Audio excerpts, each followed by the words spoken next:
Welcome to a 30-day noob improvement journey. This is day 8, getting better at Fortnite endgame. So this video is going to be all about trying to get us getting more wins in Fortnite, in particular focusing on how to have most success in endgame Fortnite. So those of you that are new to the channel, this is day 8 of the 30-day noob improvement journey, and I've been putting together videos of how I've been trying to get better at Fortnite because I didn't get any wins, and my first win came once I started looking at my performance and what I was doing wrong in Fortnite. So I started a 30-day journey, and so far we are at 14 wins, so certainly it has been improving. So if you're in the same sort of situation as me and still trying to get better, do consider liking this video and subscribing to the channel, and please do comment below on things that you find most useful to remember for endgame, because I'll be interested to see what you think would be something worth remembering for endgame in particular. So thank you very much for that. Okay, so if you haven't seen my other video on early game, please do. There's a link above at the top of the screen now, so just if you can have a look at that, because that will be really handy for you to know before carrying on with the end game. But early game is very much a big part of being successful in end game, I've found, because in a lot of the end games I have often run out of materials, and so I would say being good at end game is reliant on having a good start or early game.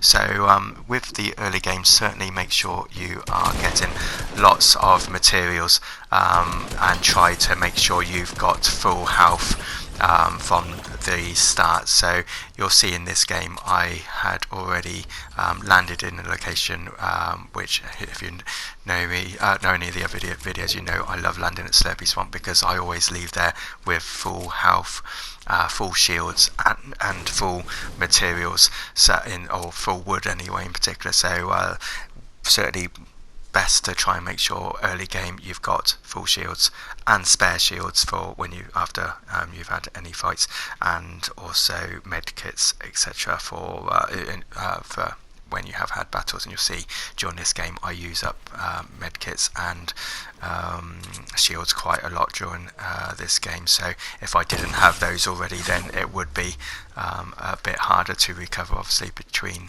fights. So certainly like I say, using those now. So early game, really important: mats, shields and spares of everything as best you can, and hopefully a decent loadout as well, which I always try and make sure I always have a shield. So I always have a shotgun and AR of some kind, and ideally a sniper, because I like using the snipers. Yes, so consider that for endgame. Okay, next tip is to practice endgames more often, and the way to practice endgames is staying alive until the endgame. And if you find that you don't often survive until the endgame, then how can you get better at it?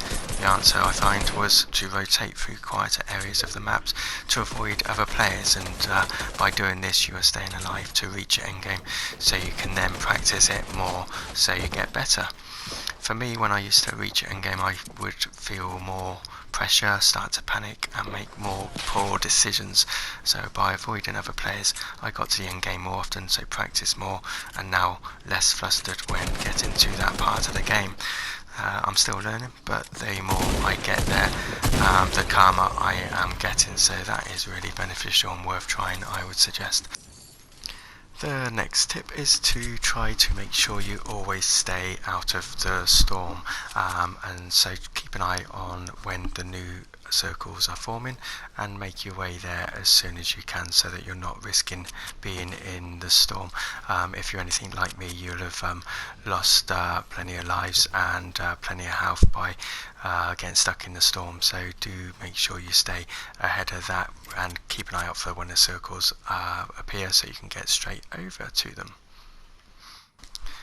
The next tip that I found very helpful in endgame was to try and always keep an eye out for higher ground. So we all know that if you're higher up above other players, then you're going to have an advantage over them. So certainly bear that in mind, and do get onto high ground, whether it's natural high ground or by you building, or even going into the top of houses and on high ground from there. But try and always get high ground as soon as you can to have an advantage in endgame in particular.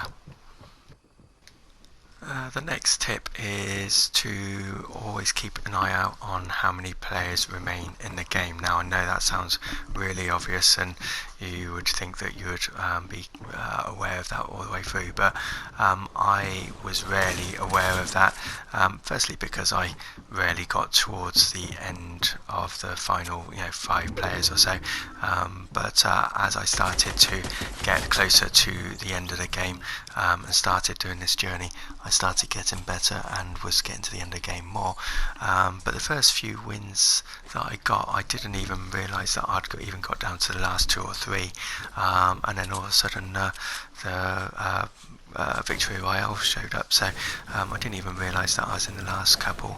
And so I think if you keep an eye on that, I know that I certainly play differently if there's just me and one other player compared to a number of players still in the game. So it's definitely a tip. Something that I found really helpful was to monitor the number of players in the game and keep an eye on that. So consider that when you're playing if you think that might be useful.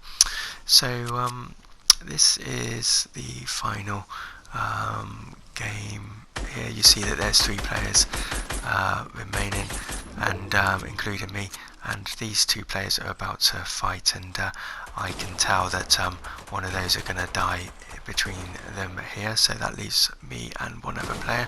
And so I was considering whether to stay where I was, but I noticed the circle was moving in a little bit, so I thought I'd move forward a little bit more and then build a new tower. And then I started making a couple of silly mistakes, so I built up a little bit higher in a second here, and that was just to give me that little bit more high ground, protected my back, which is good. And then realised this player was down there, started to fire at him, realised I got him down reasonably low, decided to jump down and put a bit more pressure on, but stupidly didn't realise that I was as high as I was. So again, going back to realising or remembering how high you are, I thought I'd try and block him in and box him in so he got stuck, but did a really poor job of that. So certainly if you try boxing anyone into the storm, do a better job than I did, because that was shocking. And actually by doing what I did and dropping down, I all of a sudden became the one who was on the low ground and most likely to lose this game, so quite frustrating. I have a glance at materials, know that I've got lots of materials, so I don't need to worry about that. So I'm just going to keep on building and try and stay out of his way for the most part here. So at this stage it is just a case of putting floors above your head and trying to keep damage limitation really. So I wasn't sure where the player was. I knew that he was up high, see that he's above there, so again trying to put some heals on, but getting rocketed down quite a lot, so yeah, it wasn't looking like it was going to happen. But in this instance all I could do was just build and then try and shoot his ramps away, but he's actually moved across, which I'd lost track of him again, and there he is up there. So I was trying to shoot his ramps away again, but just constantly building, and in the end I just had quite a bit of luck where I took some shield off of him, and luckily he was reaching over so much that he ended up falling to his death. So I managed to get the win with 6 kills, so staying calm and in the end worked out. So hopefully you've found some value from this, and if you have, please do subscribe. It's a small channel that I'm trying to grow. It'd be great if you could and support the channel, that'd be great. Thanks for watching.